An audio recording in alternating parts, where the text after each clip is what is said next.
Good morning, everyone. Welcome to Education USA's Saturday webinars in India. Thank you for joining us. Today's session is on graduate engineering programs in the US. Before I introduce today's speakers, I'd like to share some information about who we are and what we do. Education USA is a US Department of State supported body, and our mandate is to provide accurate, current, and comprehensive information to students who are looking to pursue higher studies in the US. We have 7 advising centers in India and over 400 worldwide. For more information, please visit educationusa.state.gov. In our efforts to reach more students, we conduct these virtual information sessions twice a month on Saturdays at 10 a.m. We invite you and your friends to join us for these sessions where you can learn more about the different aspects of higher studies in the US. At this point, I'm going to ask all participants to, if you have any technical issues, to type in the chat box, and then I will respond there and help you deal with them. But I request that you save your questions till the end. At the end of the session, we will have a time for questions, and I request that you keep your questions till then. For today's session, our speaker is Diwangna Kathuria, who is the Marketing and Recruitment Advisor at the University of Southern California's Viterbi School of Engineering. Diwangna, thank you so much for joining us, and we are ready to begin. The floor is all yours. Hi, thank you so much. Good morning, everyone, and thank you for joining. And thank you so much to USIEF for having me here this morning. So I just wanted to talk about who this is relevant for. Of course, anyone who is looking at pursuing higher studies after they've done their undergraduate programs in engineering or any STEM field. This is something that would be relevant for you. What sort of opportunities you can expect, what kind of questions you might have while picking a school, whether you're just starting out in your undergrad or you're ready to finish up and you're ready to apply this year. I hope that this will help you. Like mentioned before, I would like for you to keep any questions that you might have till the end, so that I can answer them and answer them properly, and everyone can benefit from that. So I'm just going to begin. Right. So there are a lot of obvious factors to consider when applying for graduate programs, like tuition, like say whether say location, or obvious factors that you might think about while applying. And by location, I mean not just in terms of where it's located and the weather and whether you like the place or not, but also located in terms of how it might help you technically, what kind of jobs are available nearby, whether you're in a small town or a big city. So outside of those factors that you might think of to apply for graduate programs, something else that you might want to think of is, one, before applying, you want to check deadlines. Not everyone has the same deadlines. There are usually two types of deadlines that you want to look at. One is for a spring admit that some universities might have, and the other is for a fall admit, which is where most of international students do end up applying. So you might want to check deadlines for each school that you are thinking of applying to. And there are usually two types of deadlines. Again, one is a priority deadline and one is a final deadline. A priority deadline can be anything from ranging from getting an early decision or a scholarship deadline. And it's always better to start early and early, because some universities have rolling admits, which mean that they churn out decisions based on when you submitted your applications, and some might not. Like for example, USC Viterbi does not have a rolling admit, so it doesn't always matter when you apply. Whether you apply priority or final deadline, you will get your letters same as everybody else. Everyone, it doesn't matter when you apply. Even if you do it one day before the deadline, you might get your decision before anyone else does. That's completely possible. However, we do have priority deadlines, which are for scholarships. So when you're applying, you want to apply by the priority deadline, and ensure that your name gets entered into the scholarship um, as well. So that's the first thing you want to do, is check when to apply. The second thing you want to do is calculate expenses. So this is your tuition and living expenses, along with any funding or financial help that you might be able to get.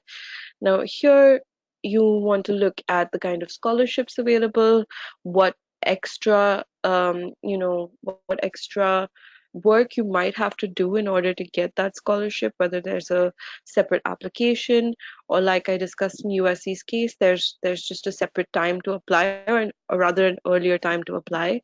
Um, and obviously getting your expenses, like living expenses, whether again you're going to live in a small city, whether you're going to live with multiple people, is there graduate housing available? If so, how much does it cost? So just getting an overall idea of how much you're going to be spending, how much finances you should have saved up in the bank for your visa. Stuff like that is very important, and it's always great to plan ahead, even if you're thinking about applying next year, not this year. Right. The next thing that you want to look at is book your standardized tests. Now, for international students, most universities will have either the TOEFL or the IELTS exam.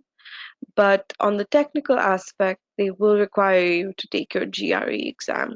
So you want to make sure that you book them in advance, because they usually take some time to book. So it's better to not do it last minute. And B, you obviously want to prepare for the exams in order to do well.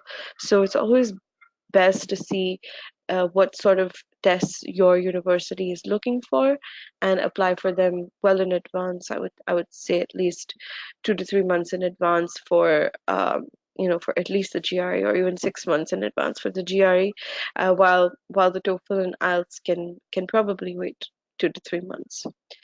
The next thing you want to do is start working on your personal statement.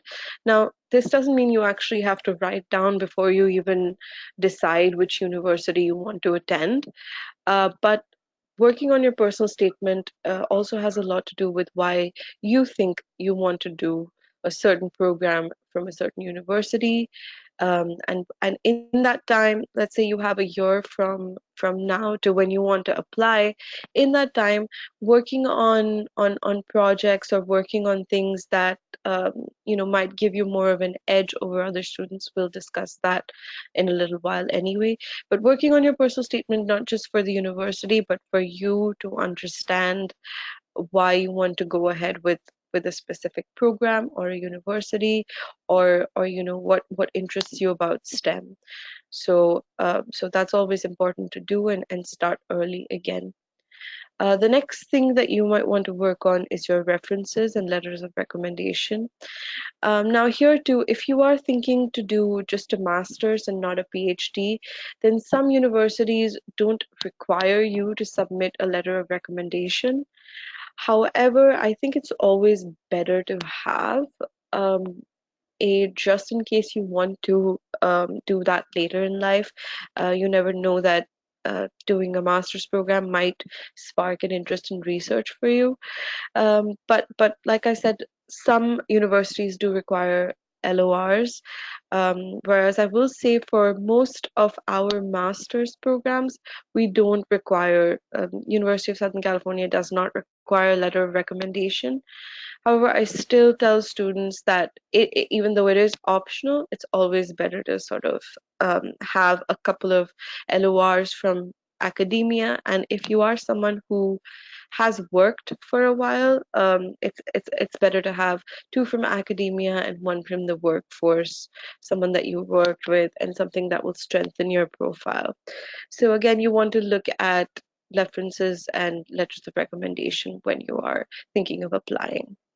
The next step you want is obviously to apply for a student visa, because as we all know, that is a long process and it can take a while. So you want to make sure that all your appointments are ahead of time before you're ready to leave, before once all your decisions have come through, you should make sure that your appointment is already booked. So yes, I'm just going to go ahead.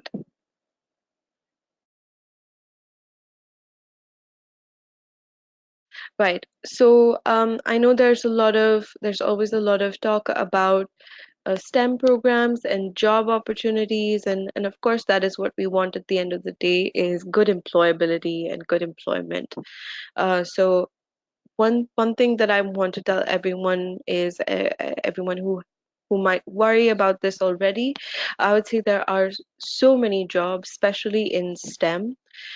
So as you can see here, there are over 17 million workers employed in STEM occupations already, um, and this is something that's given by research centers in 2018, and it has just exponentially grown since then. Now, STEM means any jobs within science, technology, engineering, and mathematics. There are numerous open jobs. As you can see, in 2018, the US Department of Labor declared that open jobs in STEM are 1.2 million. This means jobs that have been posted but have not yet been filled. So again, the STEM industry is expected to grow by 13.5% steadily until 2026. So if anyone who has the notion that there aren't enough jobs, or or there aren't enough opportunities, that is simply not true. There are more STEM workers employed than any other industry at this point in time. And another fact that you might like to know is that STEM workers tend to end more than non-STEM workers and their counterparts, of whether they're high school graduates or they're undergrads or they're graduate students or even doctorate students. So so there is an advantage, of course, to being in the STEM field. So when you are applying to the university of your choice, you also would want to make sure that what you're applying for is a STEM course, because sometimes there are certain courses, say construction management and civil engineering, to be very specific, at least that is what is in USC Viterbi. There are just two courses out of the many that we have that are not STEM, and we very clearly mentioned that. So you want to check if your course is a little bit out of the box, if it's a little bit not a general, and it is specialization within an alternate route that you're taking. You might want to check whether it's a STEM course or not, because again, it gives you an OPT extension if you are studying in a STEM field. So if you are studying in STEM, it gives you about 2 extra years than a non-STEM student to work on your OPT, right? All right. Yes, so the next thing I wanted to talk about is in-demand STEM programs in the US. We know that engineering and technology changes very fast, and so there's always new demand for new types of engineers, and this is just to sort of inform students what the trend is currently, in talking to students from India, in talking to workers abroad, in talking to just generally organizations within the US that are looking to employ students. These are some of the trends that we have noticed so far. So the first one is engineering management. This has been in the recent, I would say, 2 or 3 years, gotten very, very popular as a program, not just for students, but also for companies that are looking to hire students. And engineering management is a program that combines technical aspects and management aspects, and gives you sort of like a project management role in companies. And as we know, this is very important because whether it's a small company or a big company, spearheading projects and understanding technical aspects has never been as important as before. So engineering management is definitely a program to look out for. And the great thing about engineering management programs, or MEM, as a lot of people would know about them, the great thing about this is that you don't need to be a specific type of engineer to apply for this program. You can be any type of engineer and still get behind this, because because it's not like you are required to be, say, a mechanical expert or a civil expert or even a computer science expert for this. It goes on to show that engineering management is a very diverse, broad program, and that's also something that attracts a lot of students to it. So yeah, engineering management is something. If you're interested in something that's not too technical, and also you want to grow your career a little bit more towards the management side, but still remain within your field, then I think engineering management is a great program to look out for. Um, the next is the computer science or computer engineering. Now, computer science is here to stay. It's not going anywhere. So, for anyone who is interested in computer science or has an undergrad degree in computer science, I think it's great because there are a lot of jobs and there are a lot of great programs with great specializations happening in the field of computer science. Whether it's networking or it's cybersecurity, everything is under that big umbrella of computer science, and it is here to stay, definitely. So that's always a great program to look at. The next is biomedical engineering. I know that for a lot of Indian students, biomedical engineering is something that they don't always consider doing a graduate degree in. However, I would say that within the US, and specifically within California, and even getting even more specific, within San Francisco, San Diego, biomedical engineering is booming. There are a lot of opportunities. There's there are a lot of jobs that are specific to biomedical engineers, and there aren't many engineers that fulfill those requirements. So anyone who is thinking of, whether I should or whether I shouldn't, whether it is advantageous to me to have a biomedical um, graduate degree, I would say yes. Please do your research and read up on the kind of job opportunities that you might get, because there are a lot of gaps to fill within biomedical engineering as well. And when looking for STEM programs, I would also say that you should look for whether your biomedical engineering program has a lot of flexibility in terms of whether they let you do courses in regulatory sciences. So that's something that you might want to think about. And the next is, of course, mechanical engineering. With the rise of so much Internet of Things, and with so many hybrid cars and robotics, mechanical engineering is definitely also on the rise. So it is very in demand. There are a lot of jobs for it as well, and there are a lot of students coming in to do their mechanical engineering. The next is civil engineering. Again, civil engineering is not going away as long as there is infrastructure to build upon. As long as there are still people in cities, civil engineering will go up. The next program is data science. Now, data science has probably seen the biggest boom out of all of these just because data has become so important to us with the rise of big data and Hadoop, and making sense of the simply the vast amounts of data that organizations collect, and they need to find patterns in that data and make more sense of it. Data science has definitely been on the rise, and there is a huge requirement for a lot of data scientists and analysts. So data science programs are always, at this point in time, are on the rise. And I just want to sort of let people know, although across universities they might require you to be a very specific type of engineer, and that would be mostly a computer engineer who think that data science course might only be for them. That's not true. I just want to say that data science can be done by anyone who has even the smallest, very basic knowledge of programming, because there is more than one type of data science that you can learn.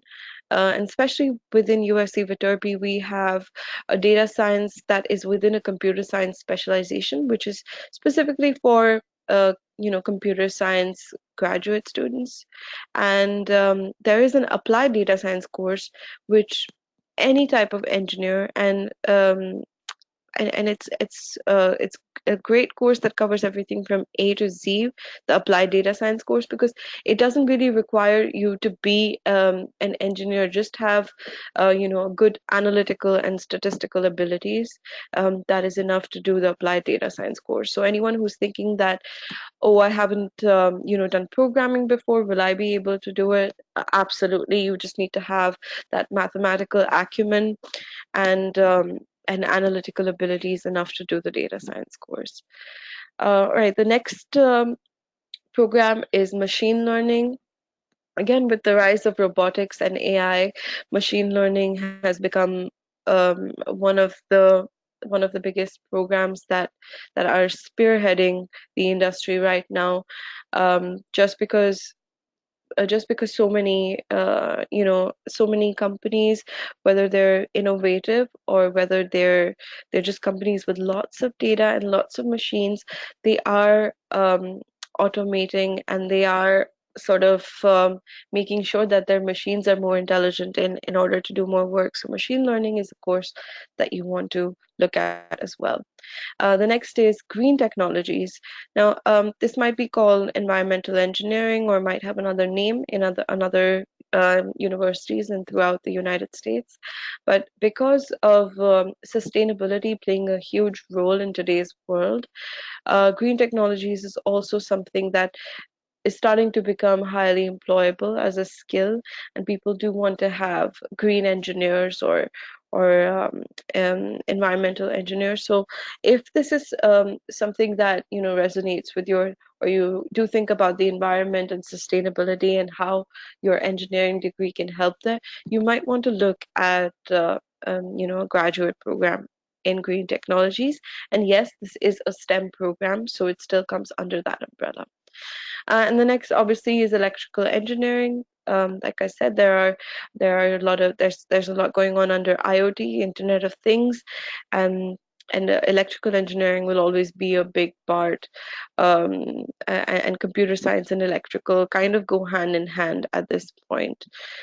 So yeah, so these are just some of the STEM programs. If you are confused in which direction you want to go to, these are some programs that you can look at.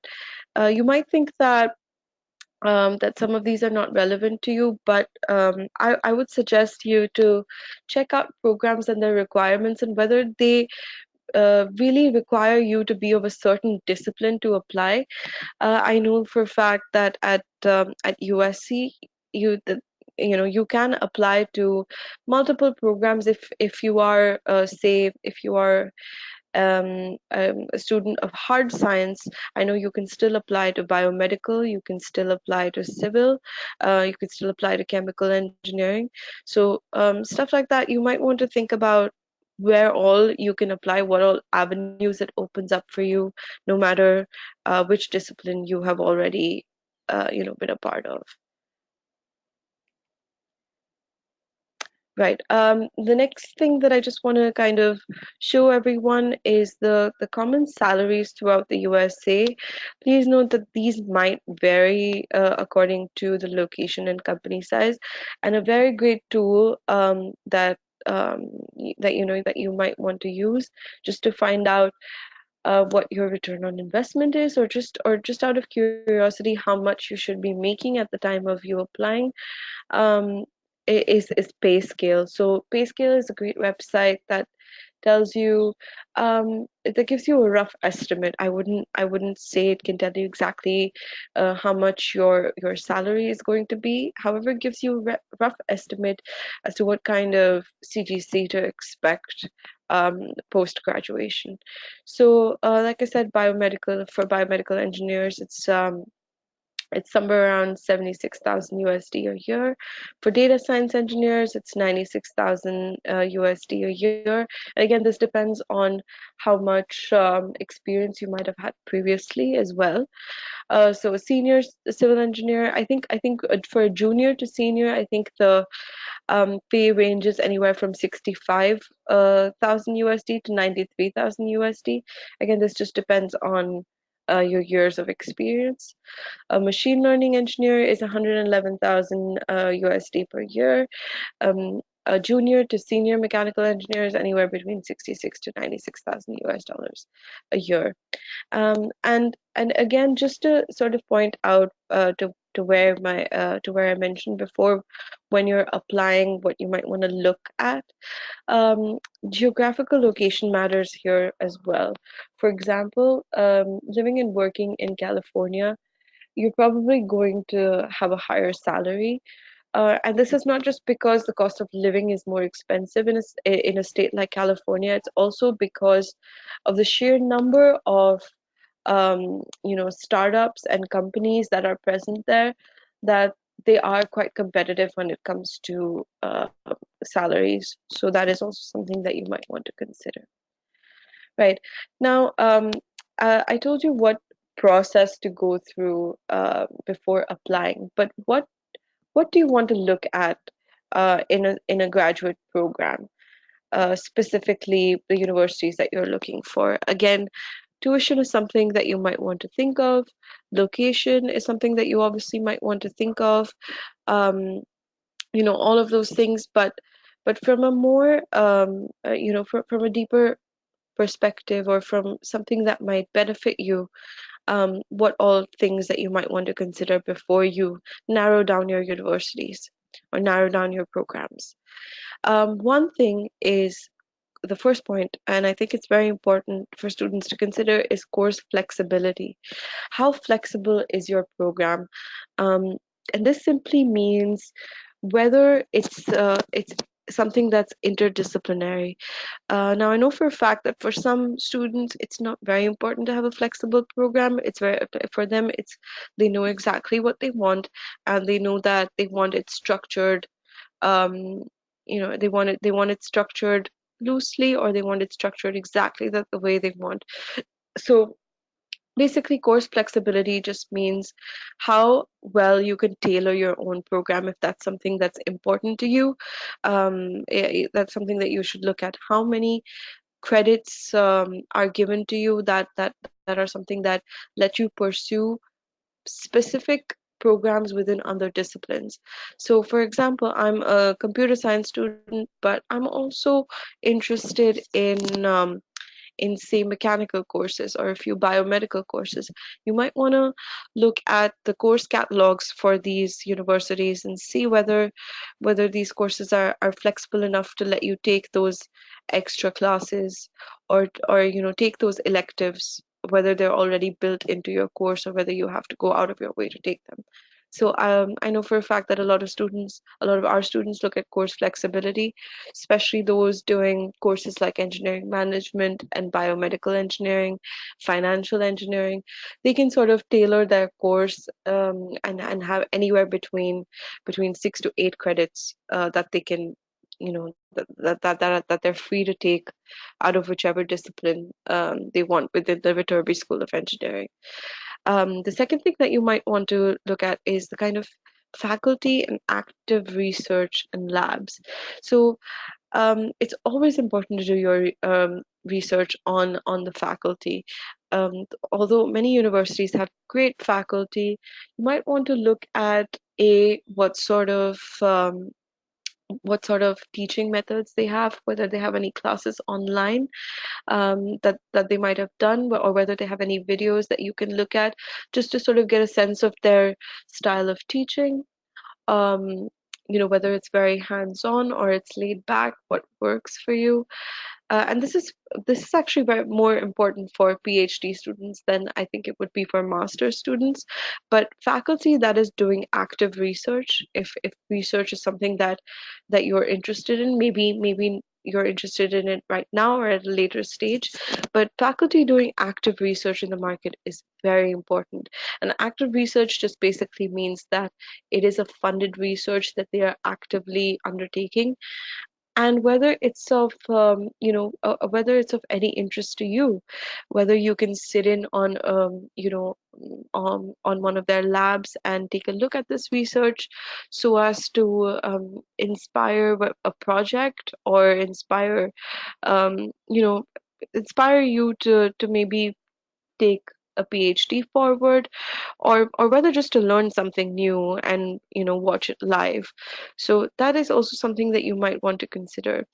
I do want to say that at USC Viterbi, we don't have a formal way for you to attend the labs. There's no classes where you will be attending a lab. If you are interested in a faculty, in a specific faculty, and it's not under your department, there's not a formal way to do that. However, you can always request for something like that. It's not very strict. You can always sit in on a lab that you're interested in.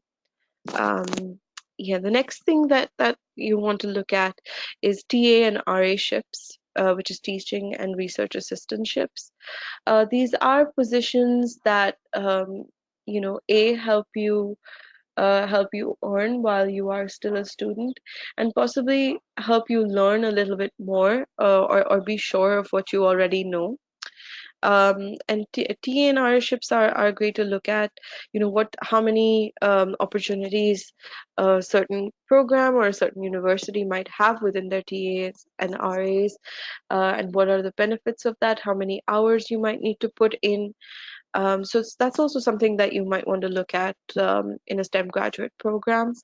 And to be specific about USC Viterbi, we have very little TA and RA ships. However, we have a lot of internships within the universities, and this is only because we reserve our TAs and RA ships for mostly our PhD students as part of their funding program.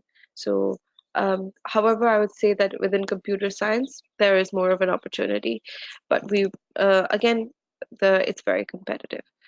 So if TAs and RA-ships are important to you, or you are set that that's something that you want to do, then please research the university, and please research the program and what sort of TAs and RA-ships you can look for. The next thing that you obviously want to look for is internship opportunities.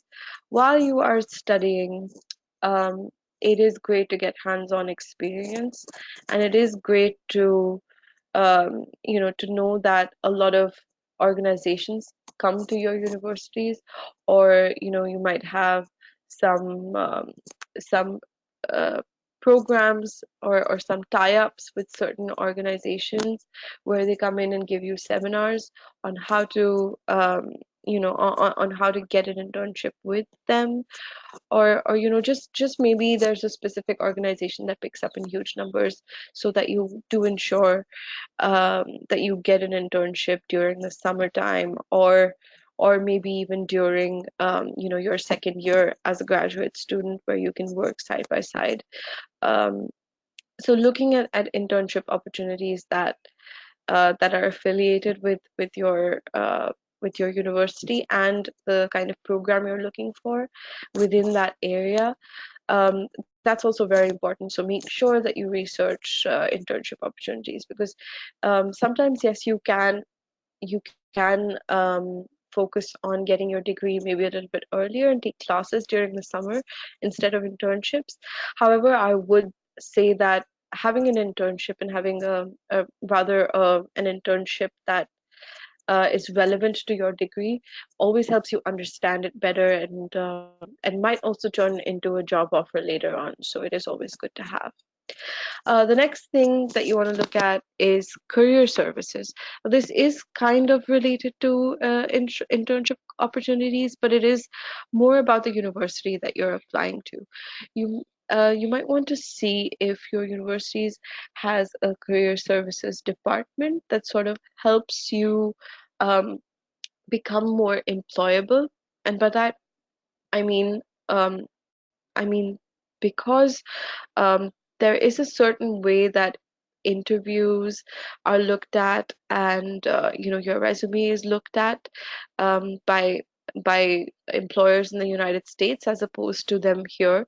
So you should take all the help you can get. Of course, in a lot of universities where they don't have career services or a department to help you do that, you can always talk to your peers.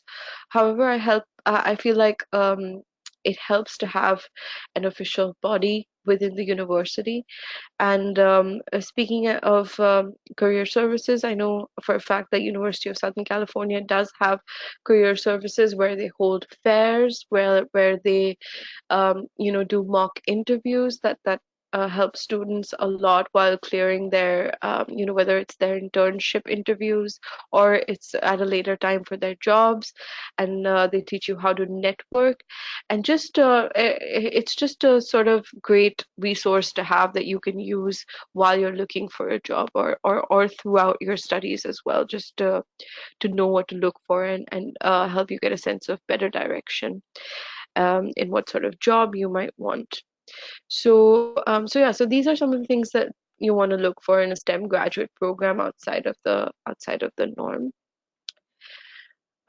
Right. So I just have a few FAQs that I know that some students usually have. If you are looking to apply soon and you want to know what should I write in my statement of purpose, I know that many students do get confused by this, and they want to know, whether I should just write the same thing if I'm applying for the same program across universities. I would highly suggest not to do that. I would suggest if there are a handful of universities you are applying to and there are programs that you are applying to, your SOP should definitely be different for each of them, and it should list out what your academic and professional interests are, and what value you hope to bring to the program that you have chosen. Maybe even why that's the university that you've chosen. Maybe there's a research lab that you're really excited to attend, or there's a faculty that you want to that has inspired some of your projects or your work, or has inspired you to pick this program, and what qualities and you have within you, or reasons why you think you're a good fit for the program that you have chosen. So yes, it will list everything about you and your aspirations and your professional goals and your academic goals. So do try to make sure it's not very generic, because a lot of admission offices, they can see right through that, and you want to really show your individuality, and maybe even talk about what made you want to be this type of engineer, or why do you want a graduate degree in this field, what inspired you. It can be something as simple as that.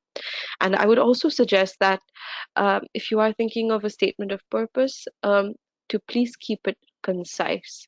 There are so many applications to go through, and a 3-page or 5-page statement of purpose is just not what most um, admission offices are looking for. They're looking for something concise, 1 or 2 pages at the most. Um, the next question that I want to address is, how do I choose a quality internship, and how do I showcase my skills picked up during an internship? Now, this is obviously a very important question, and this is for people who are maybe thinking of doing an internship now, you might be studying and you might have a break, or it might be part of your coursework to have a three-month internship. Um, so it's always great to have um, someone who's already established, an organization who's already established in the technical field. Um, you, I don't think that I need to put down any specific names, but we all know who the big names in technology are, and that always looks good on a resume. However, sometimes it does add a lot more value when you are also working for a startup that is doing some great innovation work. And I think choosing a quality internship just kind of means that that your company or your role within the company or your department where you're working for, kind of internship you're doing, a is relevant to you. That is very important, and to the program that you have decided to pursue later on. Um, and B, it is something that is innovative, it is something that is relevant, it is something that is within your field. So that simply is a quality internship, and you want to make sure that that is showcased within your CV. um, Whether you want to talk about what sort of project you worked on, what your role was within that, what new skills you picked up, how it helped you, maybe whether it helped you even in your soft skills, or it strengthened your technical skills. That would be showcased in your CV, definitely. But while picking an internship, you might want to look at who is innovating, who is a big name, and if not a big name, what sort of startups show promise.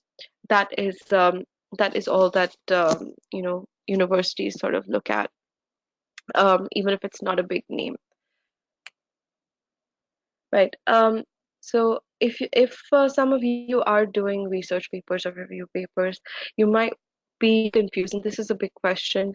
What is the difference between research papers and review papers, and what has more credibility? Now, research papers are specialized, and it is a work done by an individual, so it is your work, and a topic of interest that you want to explore by yourself. Whereas review papers are a summation of a current state of research on a topic that might has already been researched by someone else. And it is a sort of coherent view of the entire concept and a current state of the work that has been done so far. So it's a summation of all of that. Um, and this is a question that is asked often: what has more credibility? With a university, um, I would say that if done well, it doesn't matter whether you do a research paper or a review paper, they both are helpful, and they both give the reader, and they both help someone who is looking at your profile, and someone who has seen a research paper or review paper that you have written. And if done well, they are equally credible. Some would say that um, some would say that review papers are actually harder to do, simply because it is not your concept A to Z. It requires a lot more reading through, and it requires an understanding of when that concept, the inception of that concept to where it is now, and it requires taking all of that and presenting it in a summarized way. So it is some people say it is more difficult. However, I would say it doesn't matter if both are done well. They are given equal weightage when looking at admissions. And I would say more so, of course, while you are applying for PhDs. For University of Southern California specifically, I would say that it's probably something very small that we don't look at for master's students as much. It's probably a very small weightage of your entire profile. You do not need to have a research paper, review paper in order to apply for a master's. For PhD students, however, I would say it is greatly advantageous to have either. Um, And the next question, which is related to this, is how do I pick the right journal to publish my paper in? So first things first, I would say you should read the aim and scope of the journal that you are thinking of publishing in. You should read and download the guide for authors for that journal. Check if the journal is invitation only. Before you start working on it, so that you can systematically figure out how to write. Um, and if you need to publish open access, there are tools to do that. You should submit your paper to one journal at a time as well, because you don't want to get it published in one place and still have it stuck another. And definitely check.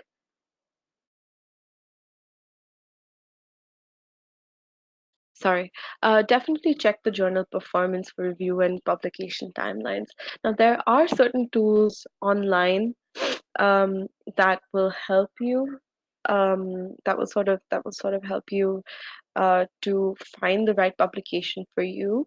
I think it's called a journal finder, if I'm not wrong. So that's something that might help you as well. Um, and right, I think with that, we come to the end of this session. I hope that was helpful for everyone. And now, if you have any questions at all, I'm right here to answer them. So if anyone has questions, now would be a great time to ask. Thank you so much, Diwangna. That was such a brilliant presentation in terms of showing us both the kinds of programs and the scope of different STEM fields and what wonderfully helpful tips on the application process and preparing documents in our student profiles. That was really, really helpful. Yeah, I think we already have questions coming in. Would you like to um, go ahead and can you see them? Would you like to go ahead and answer them? Yes, I'm just trying to open that window. Yeah, so someone asked, I think KJ. KJ asked, what are the deadlines for MS in data science? So as of right now, KJ, we will have our spring 2021 opening, and the deadline for that is 15th of August. And the admissions, the applications open on the 1st of June. So once they're open, I can, you can go to our website and apply. And if you are interested, then our website is uscengineer.com, and that's for prospective students.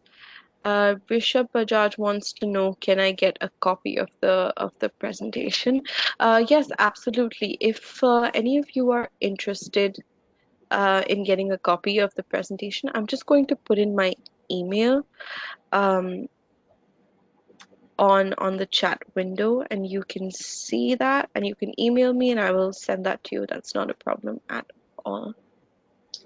I can also add that the whole session has also been recorded. So if you want to kind of sit through it again and hear Diwangna speaking about the presentation, you could log into the same link, so the bit.ly link that you had used to register. And once this session is over, if you log into the link, you will be directed to a recording of the session.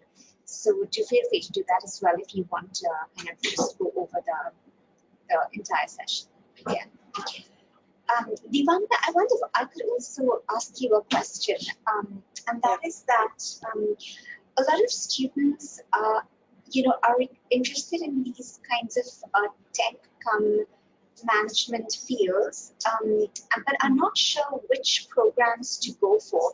So, what is your advice in terms of choosing between, say, the data science or the MIS? Because I think the Marshall School does have an MIS, though I'm not sure whether, I mean, I know that's technically outside the scope of the Derby, but if you have perspective on that, and also versus the MEM, I mean, how does one choose? What are the different kinds of career paths? What kind of interest should you have in career? Should you be envisaging before you kind of choose these or decide between these programs? Right, so that's a great question actually, and a lot of students do face they do face difficulty when deciding which to go for when going for a non-technical program. And yes, you're right actually. USC Viterbi has a program that they have which they are share with Marshall, which is the engineering management program. So they have faculty from the Marshall School and which is the management school, and faculty from Viterbi, and they have classes that they attend in both schools. So I would say largely um, there is financial engineering, there is engineering management, which is the same as the MEM program. It's just a difference in terminology, and there is data science. Um, I would say I would say for financial engineering, definitely someone who has a knack for numbers and finance. Um, that is something that you might want to consider when choosing that program. Whereas engineering management, um, a lot of huge companies require a lot of project managers because the team sizes are so large, but they do require someone who has a technical know-how of how the project goes, so that when things go wrong, they can when things go wrong, then they can point out exactly what needs to be fixed, and that requires both management skills and technical skills, whether it's within networks or whether it's in you know whether it's largely computer science or electrical or anything. I think engineering management is greatly beneficial for anyone who still wants to stay within their industry. Say they've done their undergrad in electrical engineering, so they still want to work for an electrical engineering company, but not as an engineer anymore. It would be more as a project manager. So that's something that kind of combines both management and engineering in a very flawless way. And the third would be data science. I think anyone who is interested in using their analytical mind and using statistics and using visual representation, anyone who looks for patterns in data, or anyone who sort of makes sense of the larger picture, and you know considers details very important, I think data science is a great course for them. Moreover, I would suggest students, when they are looking at these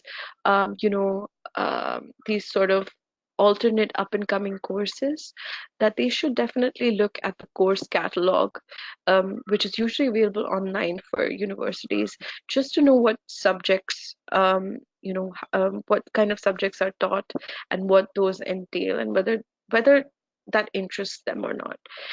There's no one formula. There might not be just one right program for a student, but it always helps to know what details go into that and what interests you. If something sparks your interest, just go for it.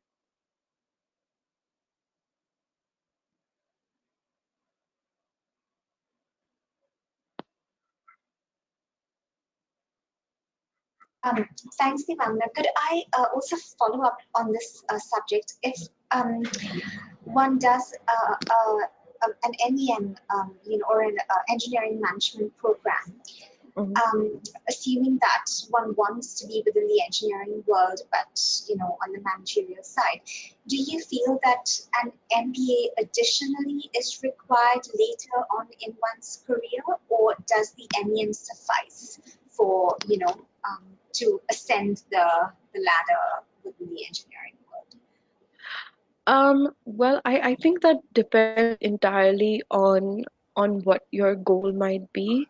I think I think if you are choosing the path of say a CTO, I don't think you need an MBA for that. However, I think that if you are thinking a chief financial officer, you might need an additional degree for that, specifically to understand those aspects of finance and analysis. However, if I have to say that that if I have my career mapped out in a way that I don't need additional, you know, additional help. I think this degree, the engineering management specifically, covers enough of management and engineering to have a straight graph up up till CTO. So unless there's additional skills that you may think that you need, I think it suffices really well. That's great. Yeah, I think that was really helpful and really insightful in terms of mapping career paths and seeing the differences between programs. We have 4 minutes left. Students, if you have any last 1 or 2 questions, we still have a bit of time. This would be a good time to send you questions in via the questions tab of this platform.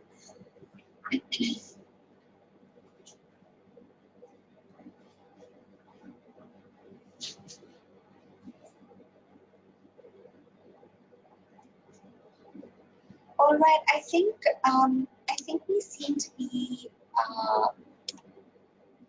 at the end of this session. I think there are no further questions from students right now. So I think we will draw the session to a close. Diwangna has graciously given us her email address. So if you have further questions, either about this presentation or about USD, Viterbi School in particular, you can do feel free to email Diwangna. If you have general questions about applying to the US, you're very welcome to email me as well. You should have my email from the webinar emails that you would have been receiving. So thank you everyone for your participation. All the best with your applications, and thank you so much, Diwangna, for a really, really wonderful session today. All the best everyone, and have a good day. Of course, thank you so much for having me. Bye everyone.